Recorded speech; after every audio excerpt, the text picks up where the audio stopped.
Alright, welcome to the first edition of Big Boy Attacks. That's where we take a look at a set of footage from a given war of two great clans going at it, not specifically JTJ. And in this case, we got the ClashHeads versus the Red Line, two great clans. Thanks to Gotti HH who dropped the raw footage on his channel, so I'm just going to do some in-depth analysis, as you know I like to do. And so here is the actual breakdown of the war. First off, you can see there were 24 attacks in Town Hall 9 specifically between the two clans. That's all we're looking at is Town Hall 9. But what was interesting, for those 3-star attacks, it was an almost even breakdown between Hog-based attacks and Lavaloonian attacks. And then the rest of it being made up of nukes, which are Town Hall 10s hitting down. And those were almost broken evenly between Hog-based versus Loon attacks. Message? Hog and Loon, my friend, at Town Hall 9 is what you need to learn. Other stuff is filling niches, but if you get those two down, you can get most of the stuff. So with that said, let's take a look at one of the attacks that was one of the biggest Lavaloonians, KHC2 Tri-Lavaloon. There were 5 attacks. Let's take a look at each one. All right, so this is the first of 5 from the ClashHeads KHC2 Tri-Lavaloonian attacks that we're going to look at. And for each one, we'll go through this thing on the right. This one will go a little slower than the rest 4 will go quickly on, or let's just hit one point on. But first checking the base, we'll just do that on this one. And then on the other ones, grading the steps each time to kind of get a flavor for what are the consistent steps we're seeing with each one, and how should that translate into, as you look at a base, to repeat those steps. So with that said, let's go ahead and do, like I said, the check just on this base. We'll do that. So you kind of know what to look for in a base to when you're thinking KHC2 Tri-Lavaloonian. And that's that you want to see either that the ADs are all pretty weak, like 666 across, and this base does not meet that criteria, so you would X that off. But you want, and if you don't have that, then you want to see no doubling. And what no doubling means is that if you attack a given AD, that, let's say you were attacking this guy, that the other ADs are not both able to shoot it. One could maybe support it and shoot at it while the hound's sitting over him, but if 2 are doubling it, it's going to be bad news. It's going to kill your hound too quickly, and then your pups will come out and get slaughtered before your loons have moved through. Ideal positioning would be like as your hounds are there, the loons are moving through the AD and then past. That's the ideal timing. So it is covering that component of it, so we'll check off the no double, which then enables the attack, really. That makes it a valid fit. We do also, though, want to take a look at making sure, because the KHC2 is so dependent on the king and queen getting with their 2 golems, diving, as we call it, basically moving into jumping usually, and then sitting out and hanging out, all 4 of them hanging out and killing off something in a certain area, that you have to make sure there's nothing out here to distract. Defensive buildings is what I'm talking about. So when we say clean dive, that means no distractions out here, and this base has that. So that's good. The dive is clean, and there are no bumps, meaning there's no big. See how these 2 gold storages are just sitting out here by themselves, and some others over here. If they had actually had those more, like, I don't know, here or maybe here, and here as well, like 2, it would be concerning because it could cause the queen to sit there and hammer away at a non-critical thing while getting, in turn, hammered by the defense and not completing the mission, dying before she got done. So we want to look for not a lot of DPS buildings before we engage. Having it on the outside is okay. So we'll give them a check there that there's no bumps. The dive is clean. And then I'll just check them here. Check. Whatever. It's horrible.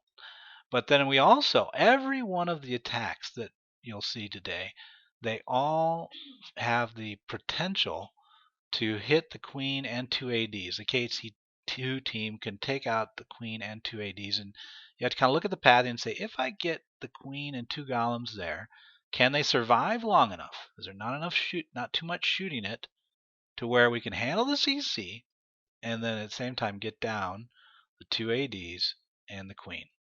If you can say yes to that, then again the KHC2 can be enabled, and you can check off this part of it. You can be like, oh yeah, I can do that too. And then lastly, probably not as critical, distinct paths and x-axis. We just want to see lines of attack for the loons that flow, where if you drop them in distinct points, they don't regroup together. We want to keep the loons apart, but usually that's not an issue. So this base fits that, as you would expect, because it is a 3-star foreshadowing. But let's go ahead and get into the attack. So I will click play. So here we go. Where are they? They're there. Here they come. So we're coming in from the side, like I said. They're going to do the cleaning. Notice how the 4 wizards are nicely deployed, not in a clump, but in a longer line. You know, moving almost from 7 o'clock to 8:30 in their line. I might have been a little tighter, because ideally you'd like 1 or 2 wizards to come along with the KHC2 team, but you know, it's okay if they don't. Here they go in. We're doing the dive. Queen's doing her work of distraction, you know, where she's working on whatever comes out. Now notice the dragon comes out here, and I want to pause, but I'm not going to. I'm going to pause here in a minute instead. But using a heal when there's a dragon, if you knew it, if you're a follow-up attack, heal instead of lightning is not a bad idea. It works to enable the team to stay alive long enough for the queen to kill the dragon.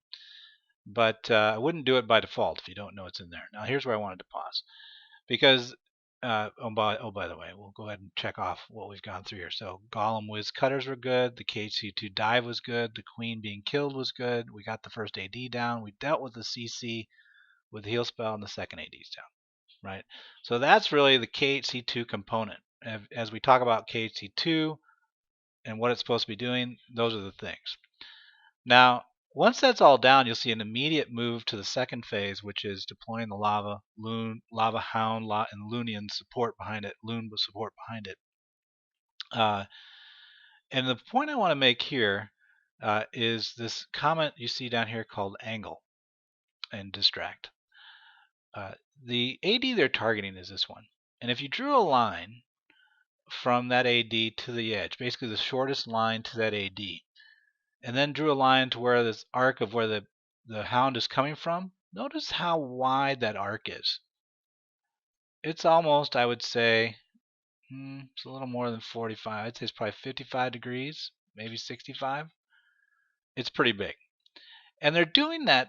You'll see that in every attack. You'll see typically the first hound dropped is going to come in at a very large angle to the AD to go through the densest part in terms of anti-air, to distract that group so that the drops behind it can happen without getting harassed. And so I would check off the fact that we've got a good angle, a lot of buildings getting distracted, 5+. The time to deploy was good. The spread is good. And what that means is that we're keeping our loons in distinct groups. Notice here we've got, I think it'll end up being 3. Probably the third one will come down here. And then are you under distract? The expo distract, you notice how the queen's still here, so this expo, which would be, if not shooting the queen, shooting your attacking Lavaloonian team, Lavaloon team, that expo distract is another key component of the attack. If you're quick enough on your first phase Lavaloon attack component, your queen or the remnants of the KHC2 can help you with that, keep the damage off them, and in our dying moments save you a bit. Because look, we got a golem left, we got all kinds of stuff left over there. So let's keep going. Wait, let's erase all this scribble. There we go. So that said, let's keep going on the attack. Blink. And you can see here now the second LavaLoon comes in. Notice it's in a much narrower angle. So you'll see also that typically the supporting hound, let's pause there if I can. Oh, it's coming in too fast. The supporting hound will typically come in at an angle around 10 degrees off the direct line, or 0. Very much of a get to the AD type guy. You're only going to have maybe 2 to 4 loons being dropped behind that. That's the other thing, is that you'll typically see a deployment steps as you see here, which is hound, then a packet of 3 to 4 groups of loons, and then hound, packet of 1 to 2 groups of loons. Then you rage, then you're going to drop your third hound, and then your final set of loons will come in behind that. It's not hound loons, because it'll be too much of a delay then. You got to break it into pieces, and you'll see that in each one of the attacks here as well. So let's go back to looking at the third. Okay, actually, let's not resume. Let's take a look at the third. It's happening right now. Is that come here. So we're coming in again direct. Now notice this angle is also similar to the second loon's angle. Pretty direct. Not a lot happening. 2 or 3 buildings being handled, 2 lines basically coming in, and you're going to see that consistently going on. The rages typically are covering 3 to 4 buildings, enabling the loons to move through those 3 buildings, a cluster of buildings quickly. Usually one of those buildings being touched is the AD, FYI. So as you drop the rage, that's what cover means, an exit. So you want to be able to exit as you leave the rage spell that's helping the loons get somewhere that would take a long time to get to, if you can. So let's start again. And here it goes. So now all loons are out, all hounds are out. We're just poking away. And look who's still alive. The queen. Too funny. She can't get over to help. She's going to help. And if she had been over earlier, you can see she's taking a lot of damage from that Tesla. But she does help in regards to getting that expo down. I think she still would have gotten that expo down either way. So that's the first attack. I mean, let's go through the other 4 a little quicker, a little less talking with those. But the steps is what we want to kind of cover here. So let me pause. Okay, second attack of 5. Looks like the first base, but it's going to be an example of how an attack line. And the first time we came from 730, that was the attack line. It's the closest to the queen. And we're going after the ADs were like this. But in this attack, we're actually going to come from 3 o'clock, leverage a jump spell here, and get the 2 ADs that way. So it shows you how the KHC2 is actually pretty versatile in the attack line itself, getting to the queen. So you can really pick and choose where the high DPS buildings are. And probably the reason why they flipped away from 730, the most direct route, is notice when we talked about in the first one the speed bumps. Look at this town hall right here, right? And then what else do we have here? We got another. And what do we have here?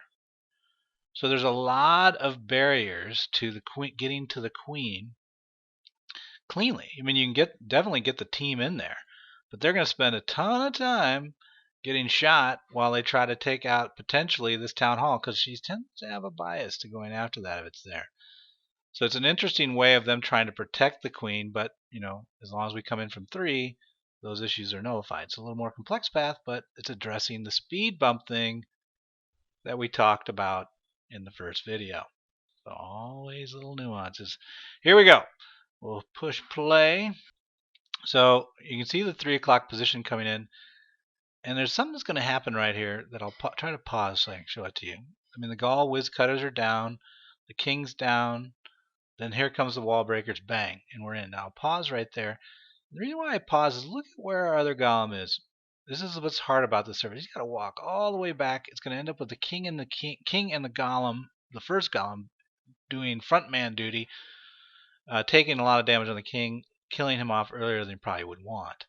If they would have actually, instead of the wall breakers there, maybe dropped them not on this piece of paper, but out here further on the map to where they kind of hit this part of the base. Seems like a small change, but would have gotten that golem reacting, and this guy would have had to walk further, and they would have come together. You want them together. You want the golems leading, and I wouldn't have dropped the king as early as they did. That said, let's not nitpick, but it's just something to think about for you that don't have, maybe your heroes aren't as strong as this guy's or whatever. We do the jump spell as we talked about. In they go. They're hammering away. Watch this great lightning. When the witch stops, bang, down it comes. That's the timing you want on the lightning for the CC. When the witch coming in from the CC stops, drop the light, and then you just kind of watch them go at it. The king's dead now, so it's making it a little harder. We do have some support from a nice little wizard, though. Unlike the first attack, one of the wizards did come along for the ride. So helping out a little bit, blowing up some stuff, shooting the king, trying to get him off the back of the golems, and they end up taking it out. Then we get into the Lavaloonian component, and it's working, the LavaLoon component, and it looks pretty clean. You got the angles we talked about. You got the nice separation of the loons flowing on distinct lines. You got the rage spell covering multiple buildings, down the backside, got it coming in from a pretty wide angle, so that's good. Covering up, drawing fire from this guy and this guy and this guy. And then we're dropping. Now these last drops here, these loons that he held back in reserve, looks like about what? Four loons in total were held back. I wouldn't say that's something you should plan on strategically, like, oh, I gotta hold the loons back. Having this goblin archer is strategic though, because a lot of times stuff on the outside is resource building, so it's a nice way to clean. But I don't think he needed to hold the loons back per se. I mean, if you feel like if you're really smart and agile of mind, you see that you have early buildings that are going to be left over, hold back a few, but I wouldn't plan on it. Okay, attack 3 of 5. And once again, we're going to see a base that you have to worry about the speed bumps for. So I guess let me point them out since they're here. Usually you would say, there's the queen right here. Closest sides are over here, but look how, again, the DPS buildings, the speed bumps. There's another one. Oh, there's some more. This person clearly knows how Lavaloonian is stopped.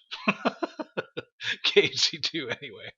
They put it all out there. They're like, you aren't coming in from this side. So they're saying, I want the queen to hang up and block her from getting 2 ADs down.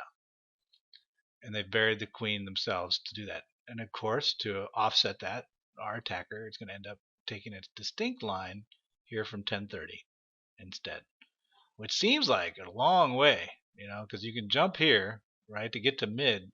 Look at all the stuff they got to get through to get there. Seems like a long way, but there's no real, except for this guy, speed bumps, so you got this, but the queen will be drawn out, so she'll be in front, and then these guys will actually be kind of responding.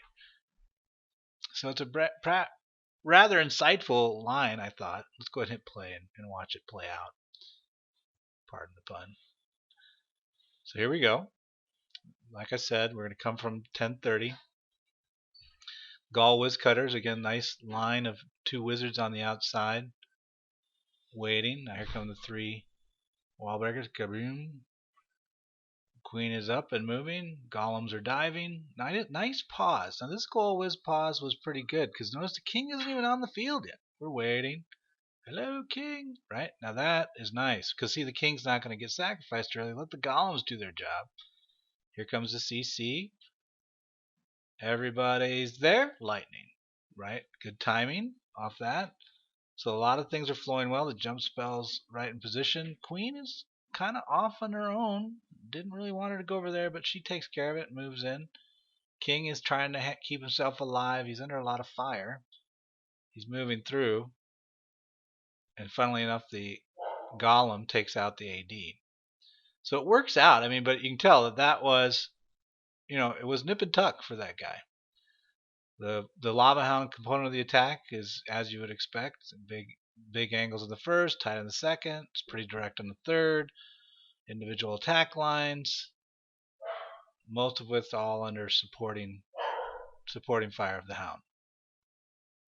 So I think the biggest part of this attack was the initial decision of the attack line, because once they determined that they were coming from that one side, and it worked out, the rest, I mean, look at that's one of the hounds didn't even die.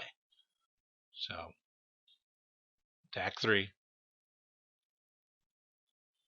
All right, so this is attack 4 of 5. We're going to take a look at a couple things with this. First off, the attack line. I mean, notice this is the first time we've seen the queen directly centered with the town hall offset. This is pretty common for town hall 9s that are trying to defend against LavaLoon. Move the CC and the queen to center and protect them, and use the town hall as more of a damage sink block. And in doing that, notice it's created a pretty good blockade. I mean, if you come in from this direction, you can get 1, so really the goal of 2 ADs plus the queen wouldn't happen. If you came in from the top, you're going to end up with too much spread. The golems would move out, and then even if you had the jump in the right place where you get both boxes, you've got all kinds of craziness going on in terms of damage sinks you got to deal with, and then moving through. So That one's mediocre, and then you have the same issue over here with the spread, right? You've got golems moving out, your king and queen, just too much stuff. We want it a little more tight than that. And that's what you see from down at the bottom, which is where we're going to end up coming from. It's tight enough, 2 buildings wide, you don't got a lot of damage, the ADs are accessible. So it's all possible, but the question is, can we survive long enough with the damage that's coming in? Let's go ahead and hit play on this and take a look at how it goes. So here come the golems, bang bang, 430 and 545, one wizard behind each. Interesting. Usually people would do 4, but in this case we did 2, one per side. And it's usually working okay. I mean, we got most of it cleaned up. King goes down as that spell factory dies off. Everything dives cleanly. And we're moving in. King, queen, the whole deal. Now notice something's going on here. Let me pause it right here and ask yourself, do you see a problem? Now they'll end up getting this, but it is close as far as getting the queen or getting the 2 ADs down. You see the problem? It's right here. What is going on? Why are we holding back a wizard? And you might think that's not a big deal, but remember, one wizard is going to deal out quite a bit of damage over time. If he's sitting like right back here, if we could have got him into the mid, like if you would have dropped him right here and just had him wander in, could have been a big difference maker. I think he forgot. I think he thought he double tapped on one of the sides, or he was intending on dropping the wizard with the king and just forgot. But anyway, we'll keep going. Let you be the judge of what really happened there. It's a mystery. We can see the king's barely surviving. Nice timing on the lightning. Again, everything comes in. They stop moving, drop the lightning. King's fighting on. He's dead now. Now it's just the queen and some golems. She's taking out the Expo. Expo's down. She's used her ability. That's down. Tesla's down. The golem's still around. Little golemite moving. And then the last AD drops. So, I mean, that's how close it was. So see how between maybe 2 or 3 shots is all she had in extra, or in excess of what she needed to get that second and last AD down. The Lavaloonian component is pretty boring. I mean, it's because, you can tell, look how many Lavaloons are surviving and just rolling around the map. So the real damage dealing was down south by that queen. And now they're just kind of moving through it. And here, voila, here, we should name him. Here's Fred. Fred has decided to wake up and come attack a little bit from the top. Now you tell me, was that the plan? I don't think so. I don't think so, because there's a lot of time left on the clock, and saving a wizard for cleanup on the edge, I don't know. I don't know. You tell me. Okay, so it's the 5th attack of 5 of KHC2 Try Lavaloonian. Let's take a look at the attack lines, because that's cool. You wouldn't want to come from this way, because this box makes it hard to get in there cleanly with just a jump, or a rage in his case. This guy you could get in with the wall breakers, and then it's pretty tight, so I think they'd flow. The problem is this big damage sinks that you got to deal with. 3. Town Hall's excessively big, and the ADs themselves are really spread. Like to get to this, you'd have to drop your jump over here, which would then open up a whole nother can of trouble. So anyway, a lot of mess there. If you came from this side, similar problem to the other side. You could potentially blow this wall right here, posting up with your golems on here and here. That could work, and then they'd flow in like this. You've got 2 damage things here and here. But I guess the biggest problem is, getting to where you're, because your queen's going to go here, then she's going to shoot this, then she might shoot that, then, so she may never get over there. This is the problem. So you could then go here, but there's too spread, right? So the final answer is this guy. Coming in through here, there's not a lot of damage sink, just one piece. This guy's kind of out of the way with this gap between it before you get there. The ADs are reasonably close. This guy's a little difficult, but notice how dense these buildings are. So if we can take him down, it'll kind of inch. The queen will post up somewhere in here and would, basically pull herself this direction as she shot towards the AD. And there's not a lot of things that can kill her if we're doing it right. So that's a good strategy, I think. So let's go ahead and it's a 3-minute attack. So timing matters with this. So we'll watch timing as well. Things that could have done quicker. I don't like this single golem. I would have done more of the O's like here and here, because it allows a cleaner wall breaker in, and then the golems themselves would draw in together at the same timing and lead the king. I think the king gets too far ahead in this attack and takes damage that doesn't need to. Notice how that wizard's getting two wizards actually go into the hole. Well, one does, and takes damage from the AoE that's happening. Now the next thing he does that's interesting is the rage spell choice. Instead of jump, does rage.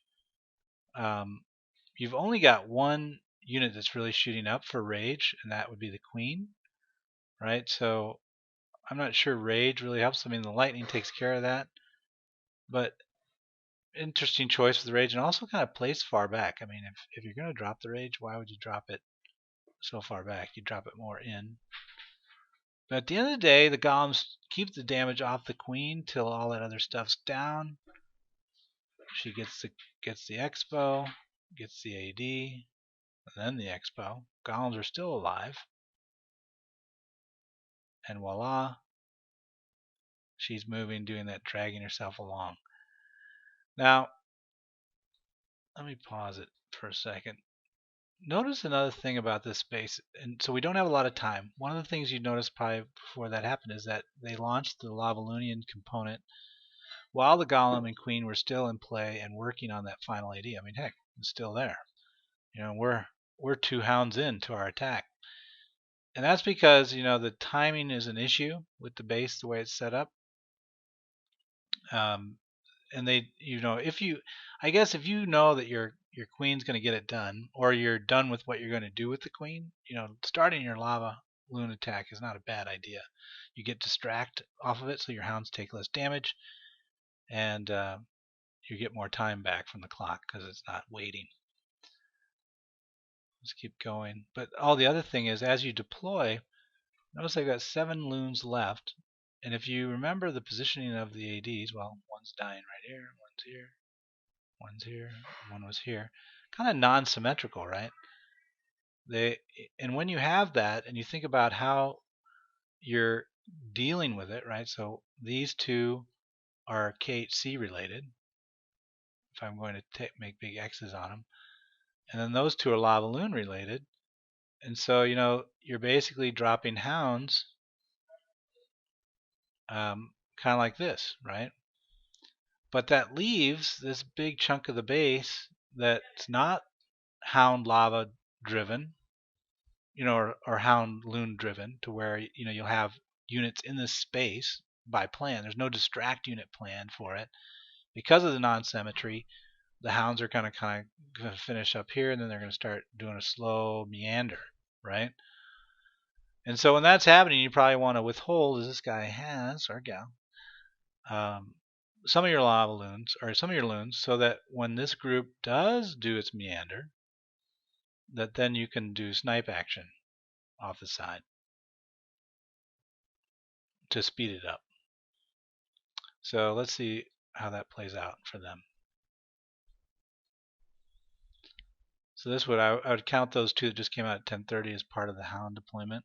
We got 5 left now. Rages are going down as you might expect. That snipe's good. 2 more on that archer tower. We dropped all 3 there. So I could have done 1 here and then 2 there, but not bad. And all, so they end up getting it by a second. And probably the biggest next factor of that being so close on time, I mean, we've looked at a couple things: the king taking too much damage, the use of the rage spell. You got the working of the loons for that quadrant was good, but the other big thing is, notice how this hound never popped. The pups are big in terms of helping getting things done quicker. Okay, so that wraps up the 5 attacks. I think the big things we learned from this are 5 things. First of all the attacks took out 2 ADs plus the queen. So if you don't think you can do that, probably not best to use this attack. Secondly, The attack line that you end up choosing for the KHC2 team to go after the queen is the one that doesn't have a lot of high DPS buildings, the bumps. Lava, you want to do Lavaloons, then lava, then loons, then lava, then loons. Don't deploy all at once. All hounds, then all lava. Then you want to deploy all your first lavas at a big angle, and the other ones are more direct. And then lastly, if the attack patterns leave a large chunk of the base open at the end, untouched, hold back 4 to 6 loons and use those to snipe back in as your rest of your group comes to that. That'll do it. I'll post another video that kind of breaks down, shows you the detailed chart that I did of all the stuff with different attributes and kind of compares them. That'll be more of a quick 3-minute deal. But otherwise, good luck in your wars, and if you liked what you saw, give me a high five or comment out in the forums. Talk to you guys later.